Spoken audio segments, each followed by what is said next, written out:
Kainan na walang plato, walang kutsara at walang tinidor. Hi! Queen here, back again with another mini vlog.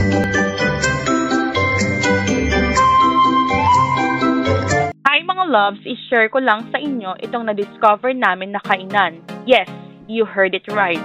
Dahil dito ay hindi uso ang plato, kutsara at tinidor. Welcome sa Kusina Luntian na matatagpuan sa address na nasa screen, guys. Available sila sa Google Map or Waze. I-save mo na ang video na ito. I-click lamang ang tatlong dots sa upper right ng video para may itinerary na kayo kaagad. And yes, we are here in Baler, Aurora. At hindi namin pinalampas itong sumisikat na kainan. Dito nga at pagpasok ay kinakailangan mong alisin ang iyong footwear. Dahil lahat ng kakain dito ay makaka-feel ng provincial feel. Yung parang sinaunang panahon na kung saan ay kakain ka sa lamesa at uupo ka sa kubo na walang usual chair. Literal na sa sahig ka uupo. Gawa sa bamboo ang place at nagiging kakaiba nga ito dahil sa kanilang sinaunang way ng pagkain. Ang tip ko sa inyo guys, pagdating nyo ay kailangan nyo ng umorder. Dahil pagka-order, dun pa lamang nila lulutuin at ipe-prepare ang inyong pagkain. Dito ay makakasigurado ka na bagong luto ang pagkain. Ito ang mga available sa menu. I-post nyo na lang guys, para if ever na pupunta kayo dito, may idea na kayo sa mga order.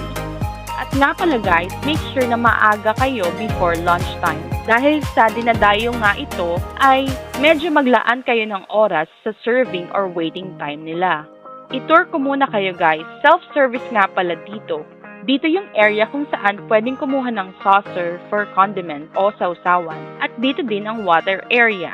Dito naman ang wash area. Dahil magkakamay tayo mamaya, ay kailangan malinis ang ating mga kamay. Siyempre, ang in-order namin ay ang mga best seller. Pero bago natin tikman, ito ay naglagay ako ng suka. At super sarap niyan, hindi ko alam paano i-describe pero medyo malapit siya sa paumbong na suka na nilagyan ng sibuyas, bawang na matagal nilang in-stock. Dahil halos durog na yung mga bawang at sibuyas. Sobrang specific ko dito dahil plus points talaga sa akin ang mga sausawan. Lalo kasing sumasarap ang pagkain. Tara, tikman na natin. Ang wapang-wapang na liempo, yung pako nila ay medyo matamis-tamis. At yung liempo naman ay sobrang lambot. Kakaiba ang timpla, parang hindi ito ibinabad sa marinade na may kalamansi. Halatang ibinabad ito ng matagal kaya na-achieve ang lasa na iyon. Samahan mo pa ng fresh pako, kamatis at itlog na maalat.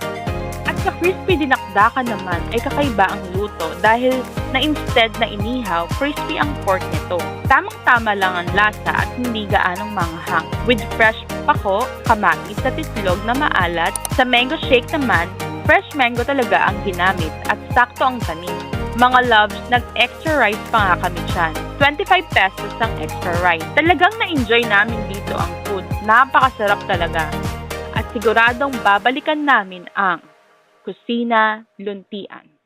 So paano, hanggang dito na muna. Thank you so much mga loves for watching. See you again next time. Have a beautiful life. Babush! Love.